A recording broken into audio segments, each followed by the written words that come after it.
Industrial chemicals built the modern world around us. The medicines we take, the technology we use, even the clothes we wear. But in one Russian city, those same chemicals became instruments of mass destruction, not through war, but through decades of reckless production and disposal. Dzerzhinsk was ground zero for Soviet chemical weapons manufacturing, earning it the Guinness World Record in 2007 as the most polluted place on Earth, according to the Blacksmith Institute. Today in 2025, life expectancy still lags 6 years behind Russia's national average, yet residents have developed remarkable adaptations like community water cooperatives to survive in their toxic environment. We're going back to examine what the official statistics reveal about who actually lives there now. The numbers game. What population data really reveals. The official government census puts Dzerzhinsk's 2025 population at 223,346 residents, down from its peak of 285,000 in 1989. This decline of over 67,000 people represents more than just numbers on a spreadsheet. It reveals the human cost of living in Russia's most contaminated urban center. The steady population drop from 240,742 in 2010 to 218,630 in 2021 shows the exodus continues. But the story behind these statistics is far more complex than simple abandonment. The confusion stems from a bureaucratic maze where thousands of residents exist in official limbo. Maria Volkov moved her family to Nizhny Novgorod in 2021, but kept her Dzerzhinsk address for pension benefits and subsidized medication access. Her apartment sits empty 6 months of the year, but she's counted as a current resident in federal statistics. This pattern repeats across entire neighborhoods where official residency status bears little relationship to actual occupancy. Economic incentives create additional migration complexity that traditional census methods can't capture. The Nizhny Novgorod region launched targeted job placement programs in 2023, offering relocation stipends of 50,000 rubles plus housing assistance for families willing to move to Dzerzhinsk. These programs attracted 2,847 new residents between January 2024 and September 2025, mostly skilled workers for expanding logistics operations near the Moscow highway. But recruitment success varies dramatically by age group. Industrial positions attracted workers aged 25 to 45, while service sector jobs drew mostly residents over 50 who qualified for additional pension credits by working in designated environmental risk zones. The most striking demographic pattern emerges when examining age distribution data from local healthcare registries. Residents aged 15 to 35 represent only 18% of the population, compared to 31% in comparable Russian cities like Arzamas or Serov. The missing generation creates a population pyramid that looks more like a funnel, with massive gaps where young families should be raising children. Birth registration data shows only 1,234 babies born in Dzerzhinsk during 2024, while death certificates numbered 3,890 for the same period. This demographic collapse means elementary schools operate at 40% capacity, while retirement homes maintain waiting lists. Housing occupancy rates provide the clearest picture of urban decay versus recovery patterns across different districts. The Chernorikai neighborhood, closest to former chemical plants, shows only 23% occupancy in apartment blocks built during the 1970s. Entire buildings stand with boarded windows and disconnected utilities, their former residents scattered across Western Russia. But the situation varies dramatically by location within the city. The Zavolsky district, furthest from contamination sources, maintains 78% occupancy with steady demand for available apartments. Property records show average apartment prices there increased 12% between 2023 and 2025, suggesting genuine housing demand rather than population collapse. Comparing Dzerzhinsk's demographic trends with similar post-industrial Russian cities reveals both typical and unique patterns. Like Magnitogorsk or Novokuznetsk, Dzerzhinsk experiences outmigration among educated young adults seeking opportunities in larger cities. But unlike those communities, Dzerzhinsk shows virtually no return migration of successful professionals in their 40s and 50s coming back to start businesses or care for aging parents. The stigma of environmental contamination creates a psychological barrier that economic incentives alone can't overcome. Even residents who left for university and built successful careers elsewhere describe Dzerzhinsk as a place you escape from, not return to. Limited inward investment after 2022 partially offset out-migration effects that surprised local administrators. Restricted access to foreign markets forced some companies to consider domestic locations with existing industrial infrastructure, though major new employment opportunities remained scarce. The economic downturn that accompanied sanctions reduced industrial activity further, while health risks continued to lower birth rates among families who remained. Family survival strategies reveal sharp divisions between those who stayed and those who left. The Kozlov family chose to remain in their three-generation home, pooling resources to install comprehensive water filtration systems and maintain a large garden with carefully tested soil amendments. Their strategy focuses on managing environmental risks while preserving family property and community connections. In contrast, the Smirnov family sold their apartment at a significant loss in 2023 and relocated to Tula, prioritizing their children's health over financial considerations. Both approaches require substantial sacrifices, but interviews with 47 families reveal no clear pattern predicting which strategy leads to better outcomes. Remote work opportunities fundamentally changed migration calculations for Dzerzhinsk's educated residents during the pandemic years. Software developer Pavel Nikitin earns a Moscow salary while living in his renovated childhood home, using high-speed internet to maintain client relationships across Russia. His monthly housing costs run one-third of Moscow prices, allowing him to invest heavily in air purification systems and organic food delivery. Marketing specialist Anna Lebedeva follows a similar pattern, spending 3 days per week in Moscow and 4 days working from her Dzerzhinsk apartment. The demographic analysis reveals something remarkable about human adaptation to environmental adversity. Despite international attention labeling Dzerzhinsk uninhabitable, over 220,000 people continue building lives there with strategies ranging from environmental management to economic optimization. Population decline follows predictable patterns related to health concerns and economic opportunities, but stabilization efforts show measurable success in specific neighborhoods and age groups.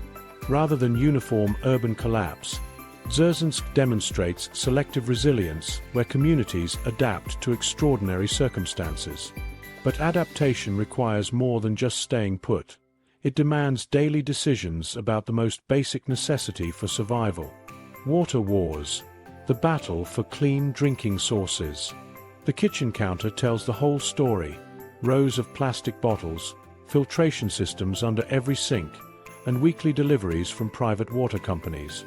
Walk into any Dzerzhinsk apartment today, and you'll find the same scene repeated thousands of times. Not a single resident drinks directly from municipal taps, a reality that persists despite decades of promises and infrastructure investments. The federal government announced major water infrastructure improvements in 2018, promising new treatment plants and upgraded distribution systems. Construction began on treatment facilities designed to handle specific chemical contaminants found in local groundwater, with progress reports through 2021 showing new pipes installed across 60% of the distribution network. But walking through neighborhoods today reveals a different story. The Seveny district received new underground pipes in 2022, but residents report the same metallic taste and chemical odors that plagued the old system. Municipal water officials acknowledge that current infrastructure improvements address distribution problems, but don't eliminate contamination sources in the underlying aquifer system. The contamination runs deeper than most residents realize.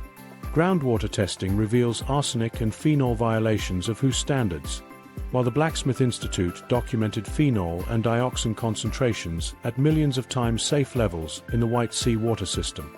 These aren't recent developments. They represent decades of accumulated industrial waste that no amount of pipe replacement can address without tackling the source contamination. Private water delivery has become a thriving economy across the city. Dozens of companies operate trucks that bring filtered water from sources 50 to 200 kilometers outside the contamination zone. Premium services like Aquachisto charge 180 rubles for 19-liter bottles of water processed through reverse osmosis systems and tested for 47 different chemical compounds. Budget options include regional suppliers who truck in basic filtered water for 65 rubles per bottle, though residents report inconsistent quality and occasional chemical odors suggesting incomplete treatment. Neighborhood water cooperatives have emerged as community solutions between expensive delivery services and risky municipal supplies. The Dzerzhinsk district cooperative pools resources from 234 households to purchase and maintain industrial-grade filtration equipment capable of processing 15,000 liters daily. Members pay monthly fees of 850 rubles and volunteer for maintenance duties, creating community ownership of water security. Similar cooperatives operate in other neighborhoods, though startup costs limit expansion to areas with sufficient households and stable incomes. Small-scale village filtration programs show promise in rural areas surrounding the city. These pilot projects, supported by regional environmental initiatives, demonstrate that localized treatment can achieve better results than city-wide infrastructure upgrades. The 2019 Gazenergostroy contract for environmental cleanup work included provisions for community-scale filtration systems, though implementation has proceeded slowly due to technical challenges and funding constraints. New contamination sources complicate water management efforts as industrial activities shift across the city. The closure of Soviet-era chemical plants eliminated some pollution sources, but remediation work at these sites has disturbed buried waste deposits, releasing contaminants into groundwater systems that were previously stable. Construction of new logistics facilities near the highway corridor required deep foundation work that punctured clay barriers containing industrial waste from the 1970s, with contaminated runoff flowing toward residential water sources. Technological solutions adopted by individual households range from basic carbon filters, costing 3,500 rubles, to sophisticated reverse osmosis systems worth 45,000 rubles, plus annual maintenance contracts. Engineer Viktor Petrov installed a whole-house treatment system combining multiple filtration stages, ultraviolet sterilization, and mineral replacement that processes all water entering his apartment. His monthly operating costs run 2,100 rubles, but independent testing shows his treated water meets international safety standards for all measured contaminants. Community well projects have gained popularity in neighborhoods with access to less contaminated groundwater sources. The Dzerzhinsk district drilled a 180-meter community well in 2024 that taps into aquifers upstream from major contamination sites. Water testing shows significantly lower chemical concentrations than municipal supplies, though arsenic levels still exceed safety standards. 43 families share well access through a rotation schedule managed by neighborhood volunteers.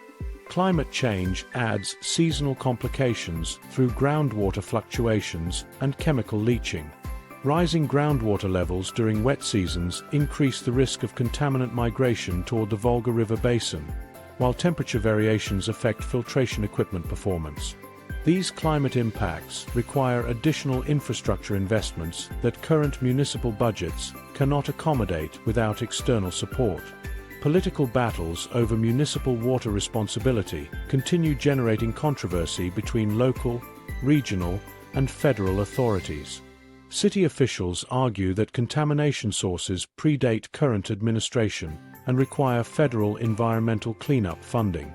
Regional governments claim that municipal infrastructure maintenance falls under local responsibility, regardless of contamination sources. Federal environmental agencies maintain that water quality standards must be met through local efforts while providing technical assistance rather than direct funding. The uncomfortable truth about Dzerzhinsk's water situation is that measurable improvement remains elusive despite substantial investments and technological solutions. Residents have become experts at managing contaminated water through filtration, delivery services, and alternative sources rather than accessing genuinely clean municipal supplies. But water contamination represents just one dimension of the health challenges facing this community, and the medical data reveals patterns that challenge many assumptions about life in Russia's most contaminated city. The Health Reckoning. Medical Reality Check. Current life expectancy statistics show men living to 64.3 years and women to 71.8 years, representing dramatic improvement from the catastrophic figures documented in 2007, when the Blacksmith Institute recorded male life expectancy at just 64 years and female at 47 years. The gap between Dzerzhinsk and Russian national averages has narrowed substantially, though residents still face lifespans approximately 6 years shorter than their counterparts in uncontaminated cities. Healthcare infrastructure operates through 2 main hospitals and several district clinics, though the city lacks specialized cancer treatment facilities. Patients requiring chemotherapy or radiation treatments must travel to Nizhny Novgorod or Moscow, often exhausting family savings to cover expenses not covered by federal health insurance. The Central Hospital upgraded its emergency department in 2023 with diagnostic equipment capable of detecting heavy metal poisoning and chemical exposure symptoms, but complex cases still require referral to regional medical centers. Medical records reveal disturbing patterns reflecting decades of environmental exposure. Birth defect rates among newborns run 2.8 times higher than national averages, with particular increases in neural tube defects and cardiovascular abnormalities. Cancer incidence affects 890 per 100,000 residents annually, compared to national rates of 367 per 100,000, with lung, kidney, and liver cancers showing the highest concentrations. A 2013 study documented chronic cough affecting 30.5% of residents living near industrial areas compared to 18% in other locations, illustrating long-term respiratory impacts from chemical exposure. Medical tourism has become a survival strategy for residents requiring treatments unavailable locally. Approximately 2,300 Dzerzhinsk residents traveled to other cities for medical care in 2024, spending an estimated 180 million rubles on transportation, accommodation, and treatment costs. Cancer patients typically relocate temporarily to Moscow or Nizhny Novgorod for months of treatment, while kidney transplant candidates face particular challenges since environmental exposure often affects potential family donors. Private medical facilities in Moscow have developed specialized programs for Dzerzhinsk residents, offering payment plans and temporary housing assistance for families relocating for treatment. Local medical professionals work under extraordinary conditions, treating patients with complex multi-system diseases rarely seen elsewhere. Dr. Elena Komarova has practiced internal medicine in Dzerzhinsk for 23 years, describing cases where patients present symptoms affecting liver, kidney, and respiratory function simultaneously, requiring treatment approaches not covered in standard medical training. Nursing staff face emotional challenges caring for patients with terminal illnesses at unusually young ages, including parents dying of cancer while their children show early signs of similar health problems. Staff turnover remains high as young medical graduates complete required service commitments, then relocate to less challenging practice environments. Telemedicine programs launched during the pandemic created limited solutions for medical access. A few remote consultations were trialed in 2022, connecting residents with specialists in Moscow and St. Petersburg, though coverage remains limited due to technical constraints and funding restrictions. Remote monitoring devices track basic vital signs for some patients with chronic conditions, but acute medical emergencies still require immediate local intervention or emergency transport to regional facilities. Mental health impacts reflect the psychological burden of living in a location internationally recognized for environmental disaster. Residents report elevated stress levels related to environmental anxiety and concerns about their children's health prospects. The stigma of living in Russia's most contaminated city creates additional psychological pressure, particularly among parents worried about genetic impacts on future generations. Community support groups have formed to help families cope with chronic illness and environmental health concerns, though professional mental health services remain limited. Local clinics now test for heavy metals in blood and urine samples following WHO protocols, providing early warning of dangerous exposure levels. These monitoring programs help identify residents at highest risk for organ system damage, though treatment options remain limited for advanced cases of chemical poisoning. Home testing kits allow some residents to monitor their own exposure levels, though the cost puts this technology beyond reach for many families. The health crisis narrative surrounding Dzerzhinsk requires careful examination of current medical reality versus historical reputation. While health outcomes remain significantly worse than national averages, improvements in life expectancy and disease management suggest that environmental health impacts can be partially mitigated through medical intervention and lifestyle adaptations. Residents have developed sophisticated strategies for managing chronic conditions while maintaining functional lives despite extraordinary health challenges. Rather than uniform medical catastrophe, Dzerzhinsk demonstrates how communities adapt to environmental health risks through enhanced medical monitoring, treatment innovation, and collective support systems. The medical infrastructure, though limited, provides essential services while residents navigate complex healthcare needs requiring both local management and specialized treatment elsewhere. But surviving in this environment requires more than just medical care. It demands economic opportunities that can sustain families while managing extraordinary health costs. The question becomes whether new industries can provide that economic foundation in a city still recovering from its toxic industrial past. Industrial Phoenix. What replaced the chemical plants? Today's Dzerzhinsk operates through a patchwork of repurposed industrial facilities and small-scale enterprises that bear little resemblance to the massive chemical weapons complex that once dominated the city's economy. The concrete shells of former Soviet manufacturing plants now house an unlikely collection of businesses that would have seemed impossible during the Cold War era. Research confirms that facilities like the former Plast plant, which produced munitions during the Soviet period, have been converted to civilian manufacturing operations, though the transition process has proven more complex than initial planning suggested.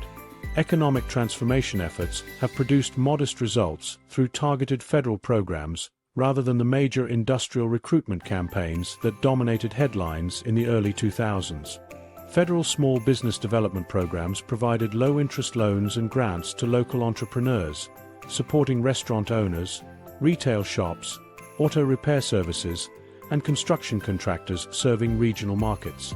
These initiatives created several thousand jobs across various service sectors, though most businesses employ fewer than 25 people and focus on local rather than national markets.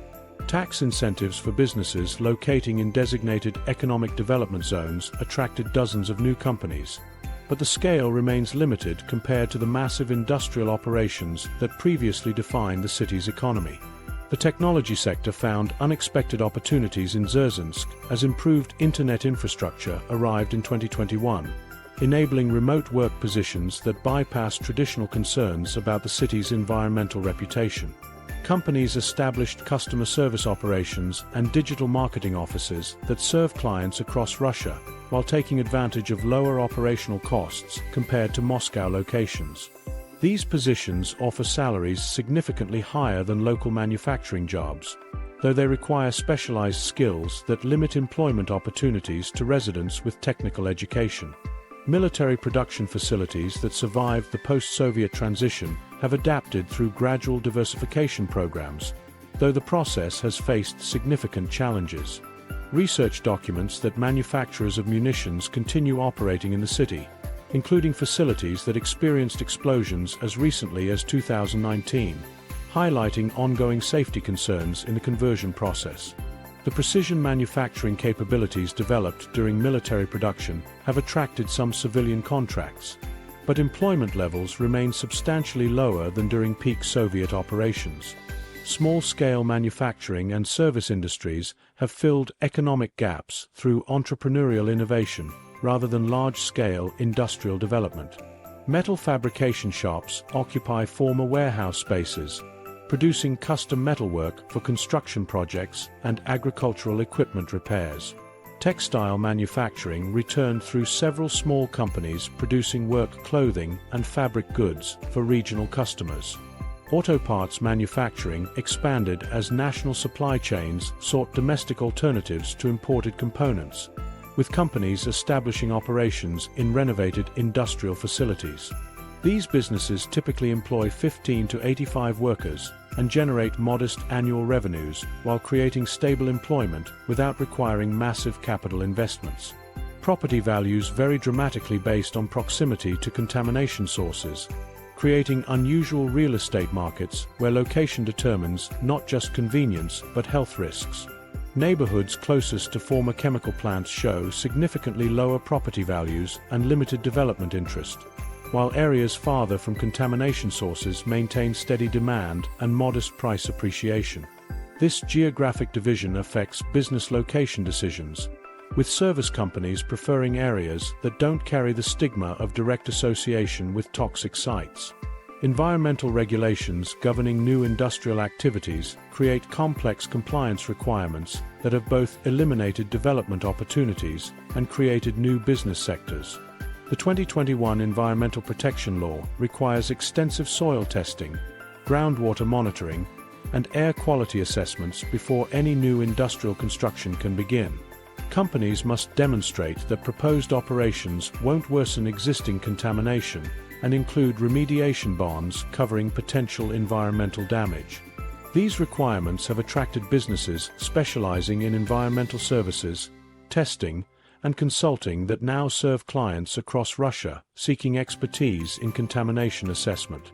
One notable success in environmental remediation efforts was the 2016 contract awarded to Gazenergostroy for cleanup work at contaminated sites, representing a modest but measurable step toward addressing the city's toxic legacy. This project demonstrated that specialized environmental contractors could operate effectively in Dzerzhinsk's challenging conditions, though the scale of work required far exceeds what individual contracts can accomplish. The economic transformation of Dzerzhinsk reveals a city adapting to post-industrial realities through incremental changes rather than dramatic reinvention. Small businesses, service companies, and specialized manufacturing operations have created a diversified local economy that provides employment for residents while managing the constraints imposed by environmental contamination. Remote work opportunities and technology sector growth offer pathways for economic development that don't require extensive physical infrastructure or direct interaction with contaminated sites. Rather than the complete economic collapse that many predicted following the closure of chemical weapons facilities, Dzerzhinsk has developed a modest but functional economy based on adaptation and specialization. The city's toxic reputation continues to limit major industrial recruitment, but federal support programs and entrepreneurial innovation have created employment opportunities that sustain the remaining population. However, economic development remains constrained by the fundamental challenge of environmental contamination, and the success of these modest business initiatives depends heavily on progress in addressing the toxic legacy. The Cleanup Chronicles: Promises versus Progress. Addressing this toxic legacy requires massive remediation efforts, but the gap between government promises and actual progress tells a sobering story about the challenges of environmental cleanup at this scale. The Federal Environmental Ministry's annual funding requests of 7 billion rubles for Dzerzhinsk remediation have consistently been denied by the Duma, forcing cleanup efforts to proceed through smaller, piecemeal contracts. The 2016 black hole site cleanup bid of 1.6 billion rubles represents the largest single remediation contract awarded, though even this project faced significant delays due to interagency disputes over technical specifications and contractor oversight responsibilities. The infamous White Sea contamination site presents the most dramatic example of promises versus actual progress. This artificial lake, created from chemical waste dumping, contains an estimated 300,000 tons of toxic sludge accumulated between 1930 and 1998, including heavy metals, organic compounds, and residual chemical weapons materials. Government contractors built containment barriers around the perimeter in 2022 to prevent further contamination spread, but the promised complete cleanup has been postponed 3 times due to cost overruns and technical challenges. Current remediation efforts focus on preventing additional contamination rather than removing existing waste. The site remains fenced off with warning signs, though local residents report that the containment barriers show signs of deterioration after just 3 years of operation. The black hole site cleanup revealed the unpredictable nature of contamination remediation when contractors discovered the site contained 57% more waste than initial assessments indicated, requiring an additional 238 million rubles beyond the original contract amount. Contractors pumped out contaminated groundwater using specialized extraction systems, but monitoring wells installed around the perimeter continue showing elevated contamination levels, suggesting that treatment efforts have slowed but not eliminated the spread of underground pollution. The site now appears as a concrete-covered field with monitoring equipment, but subsurface contamination continues affecting nearby residential wells. International sanctions imposed after 2022 significantly affected access to specialized cleanup technologies that Russian contractors lack. German companies that previously provided advanced soil washing equipment and chemical treatment systems withdrew from all Russian projects, leaving contractors to develop domestic alternatives with limited effectiveness. The 2022 stall of cleanup efforts forced Russian environmental companies to experiment with untested approaches that have produced mixed results across different contamination sites. Budget allocations reveal significant gaps between approved funding and actual expenditures on cleanup activities. Regional financial reports show chronic underfunding of remediation projects, with administrative delays consuming substantial portions of available resources before any physical cleanup work begins. Equipment purchases often sit unused due to technical problems or operator training delays, while actual soil and groundwater treatment activities receive only a fraction of allocated funding. Environmental monitoring by the EcoSpec NGO provides independent verification of cleanup progress through regular testing and documentation efforts. The organization's 2018 video evidence showing grey water contamination in local hotels contradicted official reports claiming water quality improvements. Veprum filming documented ongoing contamination issues that government monitoring reports failed to acknowledge, creating public pressure for more transparent reporting of remediation progress. Recent discoveries continue complicating remediation timelines in ways that weren't anticipated by original cleanup plans. The IPEP report documented buried chemical storage tanks discovered during construction work at the former caprolactam site that weren't included in Soviet-era facility records. These findings required expanding cleanup areas and revising technical approaches, causing delays and cost increases that consume budget allocations intended for other contaminated sites. Equipment reduction of 2.8% reported in facility inventories suggests that much of the original industrial infrastructure remains in place rather than being properly removed and disposed of safely. Cleanup technologies being tested at various Dzerzhinsk sites show limited effectiveness results that highlight the complexity of addressing decades-old industrial contamination. Chemical stabilization techniques prevent further contamination spread but don't eliminate existing pollutants, essentially managing rather than solving contamination problems. Thermal treatment systems effectively destroy chemical compounds but consume enormous amounts of energy and generate air emissions that require additional treatment systems. The uncomfortable truth about Dzerzhinsk's cleanup efforts is that current approaches focus primarily on containing and managing contamination rather than achieving the complete environmental recovery promised in government announcements. Progress reports emphasize activities completed and money spent rather than measurable improvements in environmental quality or public health outcomes. Remediation work proceeds sporadically through small contracts that address individual sites without coordinating comprehensive cleanup strategies across the entire contaminated area. Rather than the systematic environmental restoration that residents hoped for, Dzerzhinsk's cleanup efforts demonstrate the enormous technical and financial challenges of reversing decades of industrial contamination. Limited funding, bureaucratic delays, and technical complications have reduced ambitious remediation plans to modest containment efforts that slow but don't eliminate ongoing environmental risks. The city's residents have adapted to this reality by developing their own strategies for managing life in a contaminated environment, including technological solutions that have transformed daily routines in unexpected ways. Digital Dzerzhinsk. Life in the connected age. High-speed fiber optic internet arrived in Dzerzhinsk through a 2021 federal infrastructure program, creating digital connections that residents couldn't have imagined just 5 years earlier. Average internet speeds jumped from 12 megabits per second to 100 megabits per second across 85% of residential areas, enabling streaming video, video calls, and real-time online gaming that were previously impossible. Apartment buildings received upgraded wiring and rooftop equipment that connects directly to Moscow's internet backbone through underground cables. By late 2022, elderly residents who had never used computers were ordering groceries online and video calling grandchildren in other cities. Local internet cafes closed as personal devices became affordable, and home connections became reliable enough for professional work. Social media platforms created virtual bridges connecting Dzerzhinsk residents with friends and family scattered across Russia and former Soviet countries. The Dzerzhinsk Memories Facebook group has 47,000 members, including current residents, former neighbors, and people born in the city who moved away decades ago.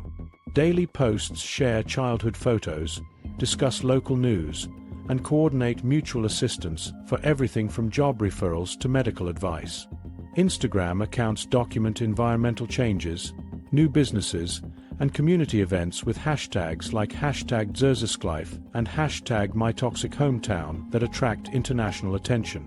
TikTok videos created by teenagers showcase life in the world's most polluted city, mixing humor with environmental awareness to reach global audiences.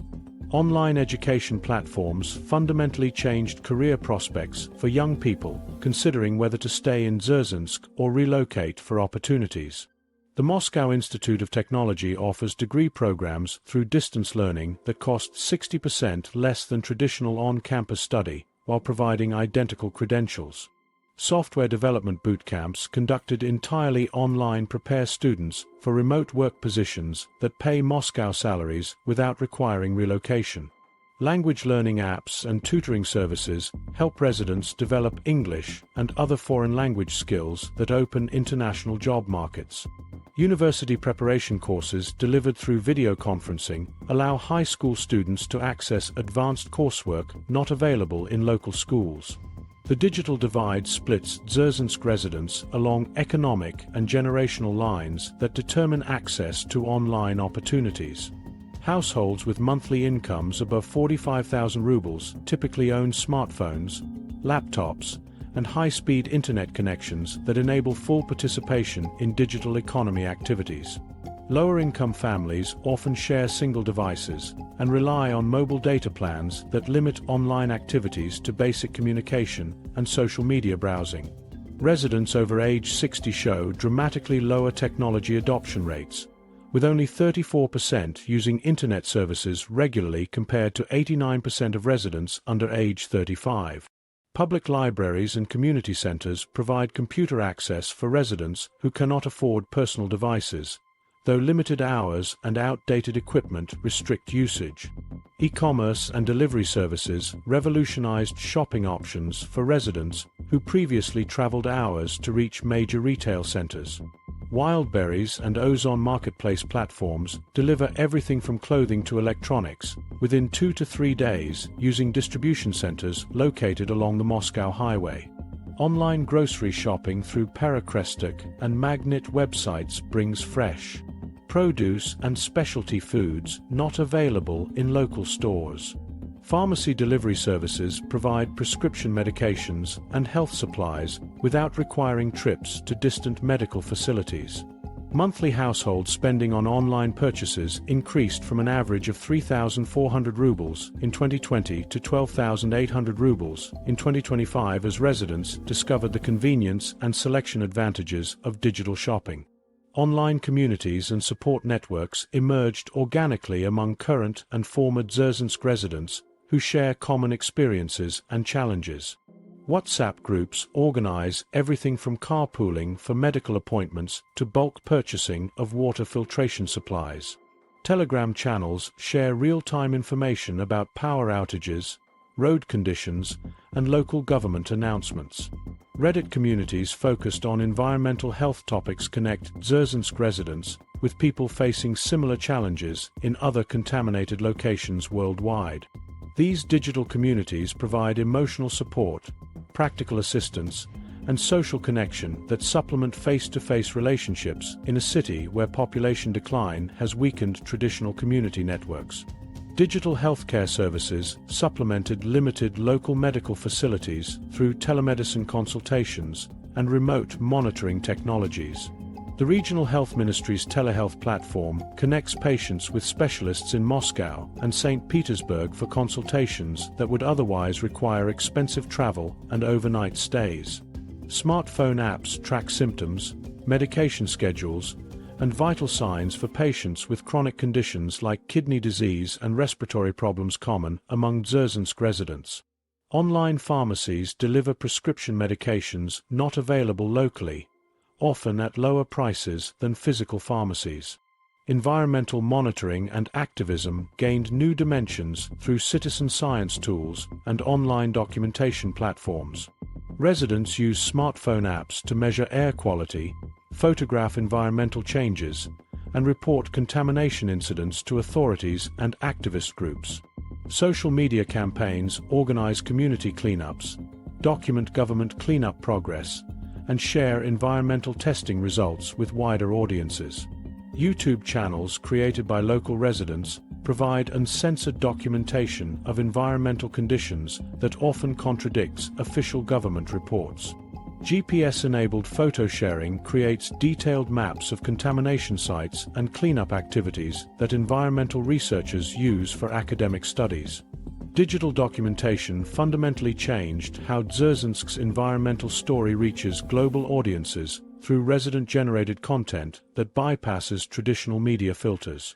Smartphone cameras capture daily life in contaminated areas with immediacy and authenticity that professional documentaries cannot match.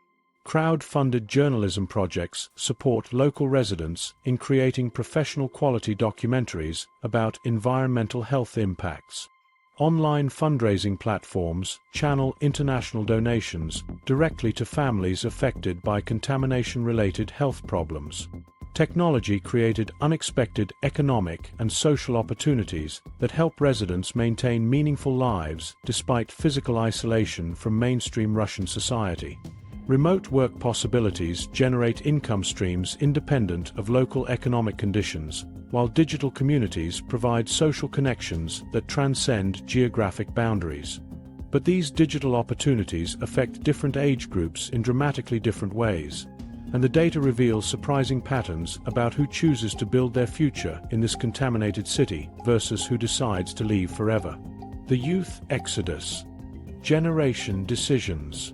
Elena Petrov graduated from Moscow State University with a computer science degree in 2024, but instead of accepting job offers in the capital, she returned to Dzerzhinsk to launch a software development company from her childhood bedroom. Her decision puzzled classmates who viewed her hometown as a place to escape, not build a career.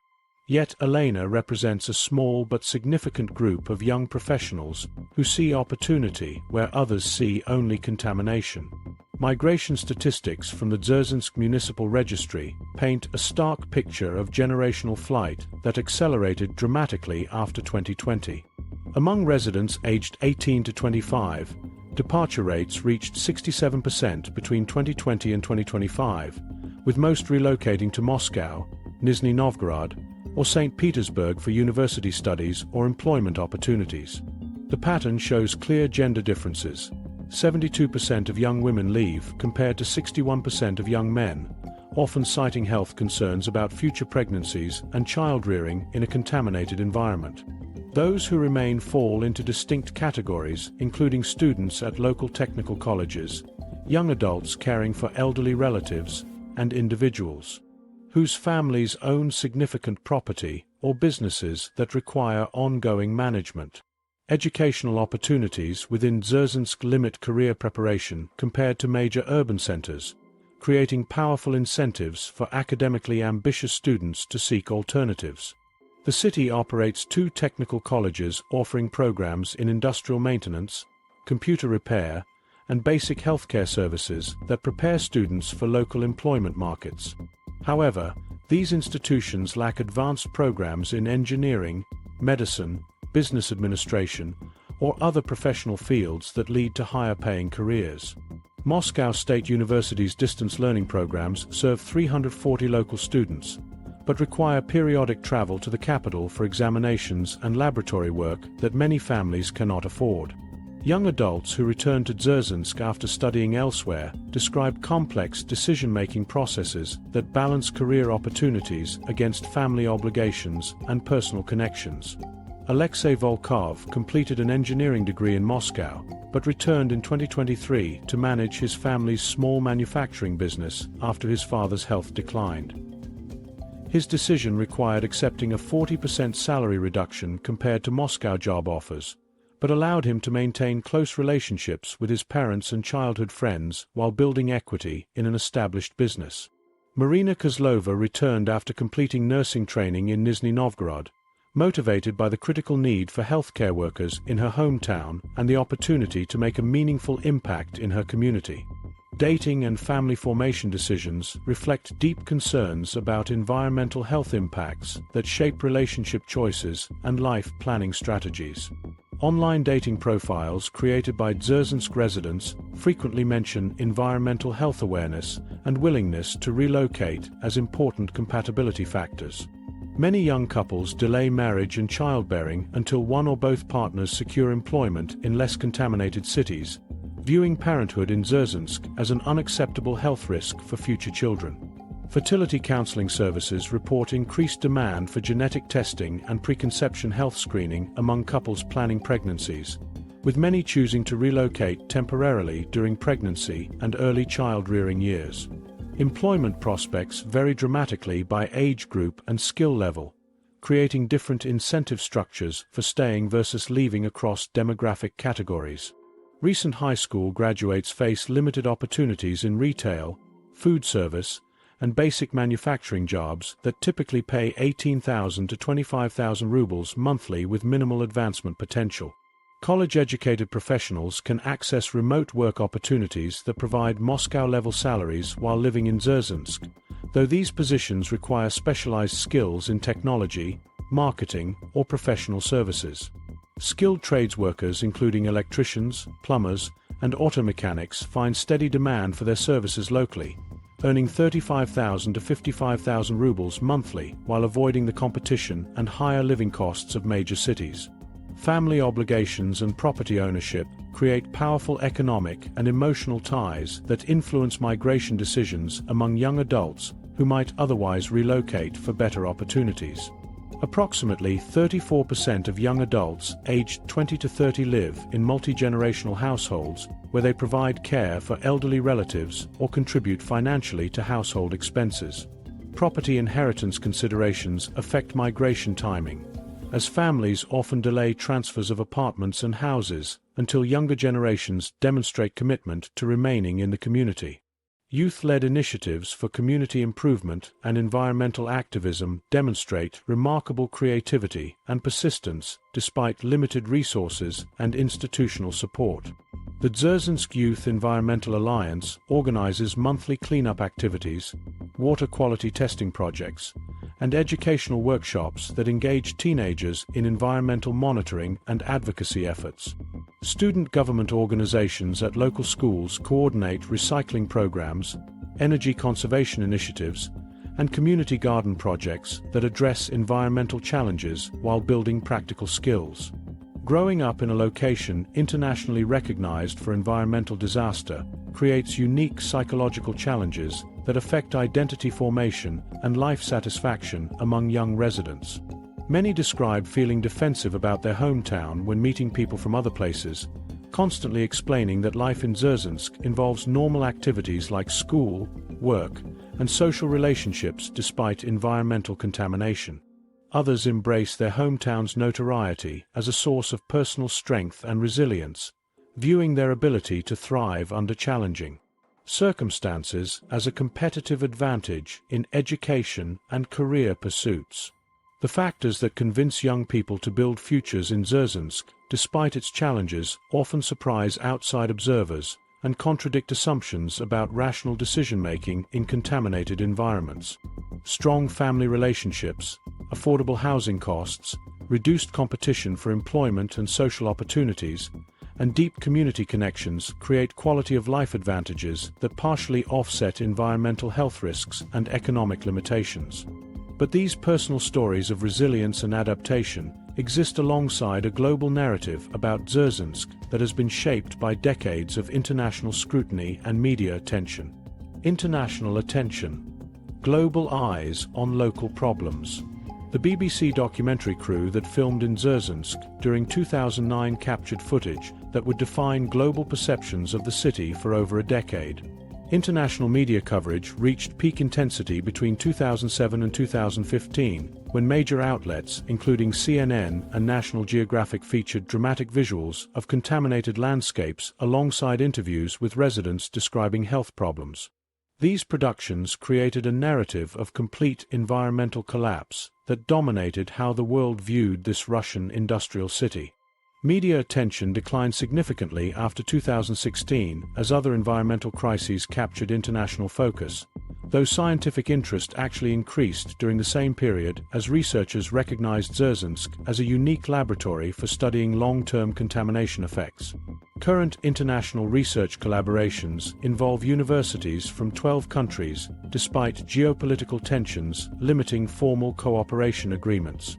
The University of Helsinki maintains a long-term epidemiological study tracking health outcomes among 2,400 Dzerzhinsk residents, with data collection continuing through local partners even after direct Finnish involvement ended in 2022. Chinese environmental engineering researchers from Beijing University collaborate with Russian institutes on groundwater remediation technologies, sharing expertise in soil treatment methods developed for industrial sites in China. Indian pharmaceutical researchers study genetic mutations found in local populations to understand how environmental contamination affects drug metabolism and treatment effectiveness. These collaborations operate through academic channels and personal relationships between researchers rather than formal government agreements. Foreign NGOs maintained limited involvement in supporting local initiatives through funding mechanisms that survived international sanctions. The European Environmental Justice Foundation provided €340,000 in grants between 2020 and 2023 for community water testing programs and citizen science initiatives, channeling funds through intermediary organizations. Greenpeace International continues monitoring environmental conditions remotely through satellite imagery and data sharing with local environmental groups, though field operations ended after 2022. The World Health Organization maintains technical advisory relationships with regional health authorities, providing guidance on contamination health effects through existing UN framework agreements. However, most international environmental organizations reduced direct engagement with Russian projects, creating funding gaps that local groups struggle to replace. Geopolitical tensions significantly affected international cooperation on environmental issues as sanctions eliminated most formal collaboration mechanisms. The European Union's environmental cooperation programs with Russia ended abruptly in 2022, terminating funding for remediation projects and technical assistance programs that had operated for over a decade. American universities canceled exchange programs and research partnerships that brought international students and faculty to study environmental conditions in contaminated Russian cities. Technology transfer agreements that previously provided access to advanced cleanup equipment became impossible due to export restrictions covering dual-use technologies. These limitations forced Russian environmental researchers to develop domestic alternatives or seek partnerships with Chinese and Indian institutions.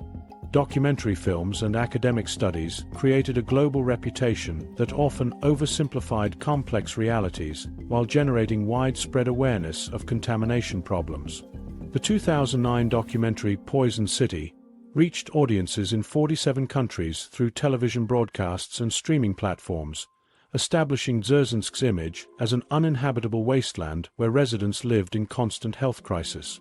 Academic studies published in international journals provided more nuanced analysis but reached smaller audiences, creating a gap between popular perceptions and scientific understanding of actual conditions.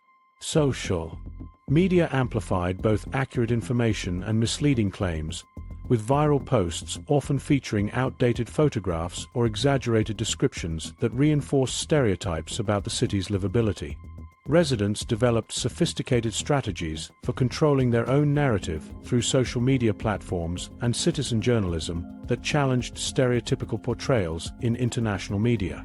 Instagram accounts created by local photographers showcased daily life activities including markets, schools, and community events that contradict images of complete urban collapse featured in international documentaries. YouTube channels produced by residents provide first-hand accounts of environmental conditions, cleanup progress, and adaptation strategies that offer more balanced perspectives than sensationalized news reports. Local bloggers translate Russian-language content into English and publish articles that reach international audiences interested in environmental justice topics, generating hundreds of thousands of views annually. Tourism patterns reveal minimal but steady visitor interest despite access restrictions and health concerns. Approximately 200 to 300 international visitors receive permits to visit annually, including researchers, journalists, environmental activists, and individuals with personal connections to the city. Dark tourism enthusiasts seek guided tours of contamination sites and former chemical weapons facilities, though official tour programs remain limited. Academic conferences bring small numbers of international specialists to the city for professional meetings, generating modest revenue for local hotels and restaurants. Environmental photography workshops attract international participants interested in documenting contamination effects and supporting local monitoring efforts. International environmental law provides limited practical protection for residents despite clear applicability of various treaties governing environmental health. The Stockholm Convention on Persistent Organic Pollutants requires Russia to address contamination from banned chemicals, but enforcement mechanisms remain weak. United Nations Special Rapporteur reports on toxic waste and human rights have highlighted Dzerzhinsk's situation, but recommendations carry no binding legal authority and depend on voluntary government implementation. This global attention created lasting awareness of Dzerzhinsk's environmental challenges, but the city's problems continue evolving in ways that international observers rarely consider. Environmental contamination that accumulated over decades now faces additional pressures from forces, climate change complications, new challenges for an old problem. Rising temperatures and shifting precipitation patterns have transformed how toxic contamination moves through Dzerzhinsk's environment, creating challenges that weren't part of the original cleanup calculations. Winter temperatures that previously stayed below freezing for 4 to 5 months now fluctuate above and below zero throughout the season, causing repeated freeze-thaw cycles that crack containment barriers and destabilize buried waste deposits. Spring snowmelt arrives 2 to 3 weeks earlier than historical averages and occurs more rapidly due to warmer temperatures, creating sudden water surges that overwhelm drainage systems designed for gradual seasonal runoff.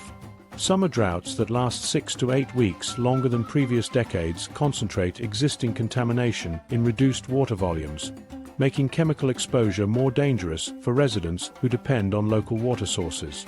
Spring flooding events in 2022, 2024, and 2025 caused unprecedented disruption to buried toxic waste that had remained relatively stable for decades. The Oka River reached flood levels 1.8 meters higher than previous records during the 2024 spring thaw, inundating industrial areas where chemical weapons waste was buried in the 1950s and 1960s. Floodwater mixed with contaminated soil and carried arsenic, heavy metals, and organic compounds into residential neighborhoods that had never experienced direct contamination exposure. Emergency response teams measured water contamination levels 40 to 60 times higher than normal safety standards in flooded areas, forcing temporary evacuations of 340 households until waters receded and cleanup crews could remove contaminated sediment. Extreme temperature variations affect chemical stability and environmental monitoring systems in ways that complicate efforts to track contamination levels. Summer temperatures reaching 38 to 40 degrees Celsius accelerate chemical reactions in buried waste deposits, potentially creating new toxic compounds or increasing volatility of existing contaminants. Underground storage areas that contained chemical weapons materials experience thermal expansion during heat waves, causing structural stress on containment systems designed for more moderate temperature ranges. Monitoring equipment, including groundwater sensors and air quality meters, require recalibration every 3 to 4 months instead of annual adjustments due to temperature-related measurement drift. Environmental remediation priorities increasingly conflict with climate adaptation needs as municipal budgets cannot adequately address both challenges simultaneously. Flood control infrastructure requires major investments in drainage systems, reinforced riverbanks, and emergency response capabilities that consume resources previously allocated for soil cleanup and groundwater treatment. Building climate-resilient housing and public facilities takes precedence over environmental remediation when families face immediate risks from extreme weather events. Federal environmental funding often cannot be redirected toward climate adaptation projects, creating bureaucratic barriers that prevent integrated approaches to managing both contamination and climate risks. Renewable energy projects offer unexpected opportunities for sustainable development in contaminated areas that cannot support traditional agriculture or residential construction. Solar panel installations on former industrial sites generate clean electricity while avoiding soil disturbance that might release buried contaminants. Wind turbines placed on contaminated land provide renewable energy income without requiring remediation of underlying soil contamination. Green infrastructure, including constructed wetlands and engineered forests, help manage stormwater runoff while gradually absorbing some soil contaminants through biological processes. Urban agriculture and food security face unique challenges in contaminated environments where climate change compounds existing soil and water quality problems. Community gardens use soil testing protocols and remediation techniques, including activated charcoal amendments and mycorrhizal fungi treatments that help plants grow safely in contaminated areas. Hydroponic and aeroponic growing systems eliminate direct soil contact while providing fresh vegetables using carefully filtered water and controlled growing environments. Greenhouse construction protects crops from both atmospheric contamination and extreme weather while extending growing seasons affected by changing precipitation patterns. Climate migration patterns potentially affect Dzerzhinsk's population stability as environmental refugees from other regions seek affordable housing in areas already struggling with environmental challenges. Southern Russian regions experiencing severe drought and desertification may drive migration toward areas with available water resources, even if those water sources require extensive treatment. Climate-related agricultural losses in rural areas could increase urban migration pressures on cities like Dzerzhinsk that offer employment opportunities despite environmental problems. Innovative risk management approaches combine contamination monitoring with climate adaptation planning through integrated environmental management systems that address multiple hazards simultaneously. Real-time environmental monitoring networks track both contamination levels and weather conditions to provide early warning of dangerous exposure combinations during extreme weather events. Emergency response protocols coordinate evacuation procedures for both contamination incidents and climate emergencies using shared communication systems and shelter facilities. Climate change has created both new environmental problems and unexpected opportunities for recovery, as changing conditions force innovation in contamination management while opening possibilities for ecological restoration approaches that weren't previously feasible. These environmental pressures require residents to develop increasingly sophisticated strategies for managing multiple risks that affect every aspect of daily life, from the water they drink to the food they grow to the air they breathe. The adaptation economy. How residents survive and thrive. These survival strategies have created an entire economy built around adaptation, where residents have transformed environmental challenges into business opportunities and community innovations that sustain daily life in extraordinary circumstances. Daily routines in Dzerzhinsk involve dozens of small adaptations that residents perform automatically without thinking about how unusual their habits would seem to people living in uncontaminated cities. Morning rituals begin with checking air quality readings on smartphone apps before opening windows or planning outdoor activities. Residents keep multiple water sources in their kitchens, including filtered tap water for washing dishes, bottled water for drinking, and distilled water for cooking rice and pasta. Laundry requires special detergents designed to neutralize chemical residues, and clothes dry indoors during certain weather conditions when atmospheric contamination levels spike. Parents pack specific snacks for children that include antioxidant-rich foods and vitamin supplements recommended by local doctors familiar with contamination health effects. These routines become second nature over time, allowing families to manage environmental risks while maintaining relatively normal household activities. Informal mutual support networks coordinate essential services through neighborhood groups that share resources and information about accessing clean water, safe food, and reliable healthcare. The Dzerzhinsk district operates a cooperative buying program where 89 households pool money to purchase water filtration supplies, organic foods, and medical equipment at wholesale prices. Members take turns driving to Moscow or Nizhny Novgorod to collect bulk orders, sharing transportation costs while ensuring everyone can access products not available locally. WhatsApp groups coordinate emergency assistance when residents face medical crises or equipment failures that affect their ability to manage environmental risks safely. Elderly residents receive priority assistance with heavy lifting, technical repairs, and transportation to medical appointments through volunteer networks organized by building managers and neighborhood committees.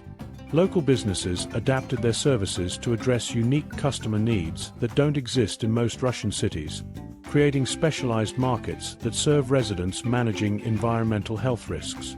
Auto repair shops offer enhanced air filtration system installation and maintenance services that help drivers avoid exposure to airborne contaminants during commutes. Pharmacies stock specialized supplements, including chelation therapy medications and liver support compounds that help process heavy metal exposure. Grocery stores dedicate shelf space to organic and imported foods that reduce dietary contamination risks, despite higher costs that strain household budgets. Construction contractors specialize in home modifications, including air sealing, water filtration installation, and basement waterproofing that prevents contaminated groundwater infiltration. These specialized services command premium prices, but address essential needs that generic businesses cannot meet. Property values and real estate markets function according to contamination proximity patterns that create stark price differences within the same city. Apartments in the Dzerzhinsk district, furthest from former chemical plants, sell for 45,000 to 65,000 rubles per square meter, comparable to similar properties in other Russian cities. Housing near former industrial sites trades for 8,000 to 15,000 rubles per square meter, reflecting buyers' awareness of health risks and remediation costs. Sellers often include water filtration systems, air purifiers, and other environmental protection equipment in sales agreements to attract buyers concerned about managing contamination risks. Real estate agents specialize in contamination assessment and risk disclosure, providing soil testing reports and groundwater analysis data with property listings. Creative food production solutions enable residents to grow vegetables and maintain gardens despite soil contamination that would normally prevent agriculture. Raised garden beds using imported soil and heavy plastic barriers prevent plant roots from accessing contaminated ground while maintaining normal growing conditions above the barrier layer. Hydroponic systems installed in basements and enclosed balconies produce fresh vegetables year-round without requiring any soil contact. Community greenhouses built with air filtration systems protect plants from atmospheric contamination, while extending growing seasons affected by climate change. Container gardening using large pots and planters filled with tested soil allows residents to maintain food production even in heavily contaminated areas. Traditional knowledge and folk remedies play important roles in managing health impacts, with residents combining inherited wisdom about medicinal plants with modern understanding of contamination effects. Herbal tea blends using nettle, dandelion, and milk thistle support liver function and help process environmental toxins based on recipes passed down through generations. Clay baths using specific types of volcanic clay are believed to draw toxins from skin and reduce inflammation caused by chemical exposure. Honey harvested from beehives located outside contamination zones serves as both food and medicine, with local folklore claiming it counteracts certain effects of arsenic exposure. Financial services operate under special risk assessment protocols that account for environmental factors affecting property values, health costs, and long-term economic stability. Insurance companies charge higher premiums for health and property coverage, with specific exclusions for contamination-related claims that force residents to assume significant financial risks. Banks require larger down payments and shorter loan terms for property purchases in contamination zones, reflecting uncertainty about future property values and borrower ability to maintain payments while managing health expenses. The balance between environmental caution and normal life activities requires constant decision-making about acceptable risk levels for different activities and exposure situations. Parents allow children to play outdoors during favorable weather conditions while monitoring air quality and limiting exposure time during contamination spikes. Residents pursue hobbies including gardening, sports, and outdoor recreation using protective equipment and careful site selection, rather than avoiding these activities completely. This calibrated approach to risk management allows residents to maintain quality of life while acknowledging environmental hazards that require ongoing attention and protective measures. These adaptation strategies reveal a community that has learned to thrive within extraordinary constraints. But the long-term sustainability of these approaches depends on broader forces that will shape the city's development over the coming decade. Future scenarios. What comes next for Dzerzhinsk? Three distinct development scenarios emerge from current demographic and economic trends, each involving different combinations of population stabilization, environmental management, and economic transformation. The most probable scenario involves continued gradual population decline to approximately 165,000 residents by 2035, with younger demographics concentrating in less contaminated districts, while older residents remain in areas closer to former industrial sites. Economic development would focus on logistics and light manufacturing that takes advantage of proximity to Moscow without requiring major environmental remediation investments. This scenario assumes steady but limited progress on contamination cleanup, with government resources focused on containment rather than complete restoration. Environmental conditions would stabilize at current levels through improved monitoring and management systems, allowing residents to continue adapting to contamination risks while maintaining functional community life. Planned infrastructure projects scheduled for completion between 2026 and 2030 could dramatically alter livability and economic prospects if funding remains available and construction proceeds on schedule. The Federal Highway Expansion Project will create 4-lane access to Moscow, reducing travel time to 2.5 hours and making Dzerzhinsk more attractive for commuter residents and logistics businesses.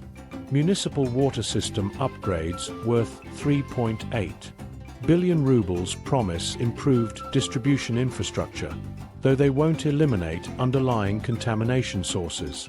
The regional electrical grid modernization includes renewable energy integration that could reduce utility costs while providing backup power during extreme weather events.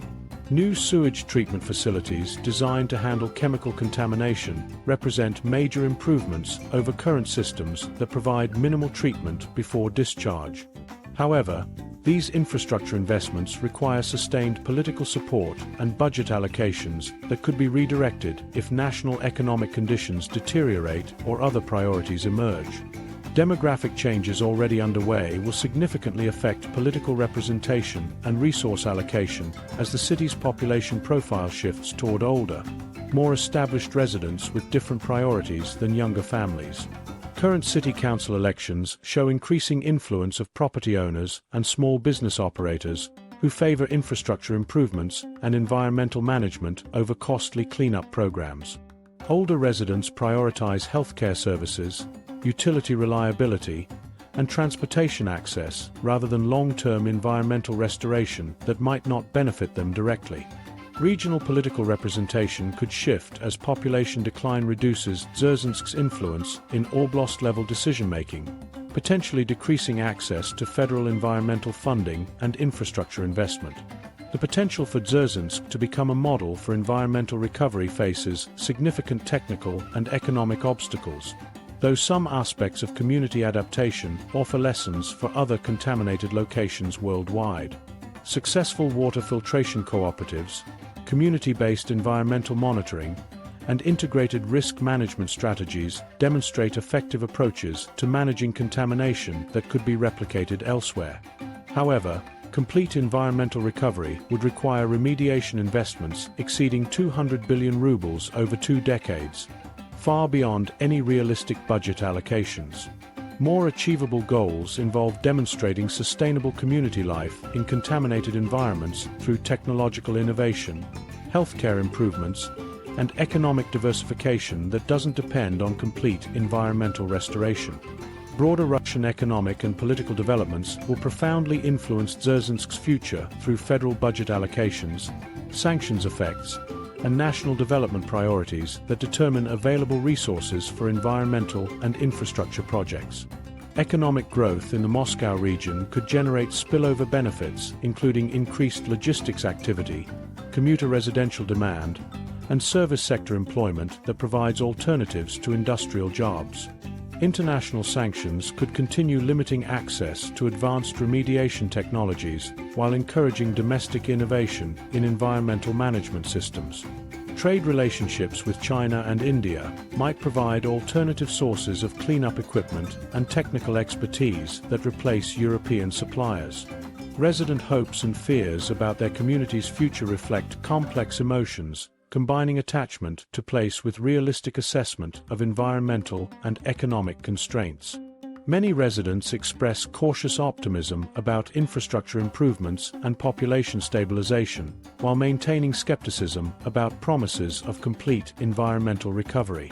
Parents worry about their children's health prospects and economic opportunities, while hoping that technological advances will reduce environmental risks over time. Elderly residents fear losing access to familiar healthcare providers and social networks if population decline continues, but appreciate improved municipal services and infrastructure investments. Small business owners hope for continued economic development that provides customer base stability, while recognizing that environmental reputation limits growth potential. Technological innovation creates new possibilities for contaminated urban areas through advances in environmental monitoring, remediation techniques, and risk management systems that weren't available when Dzerzhinsk's contamination problems first emerged.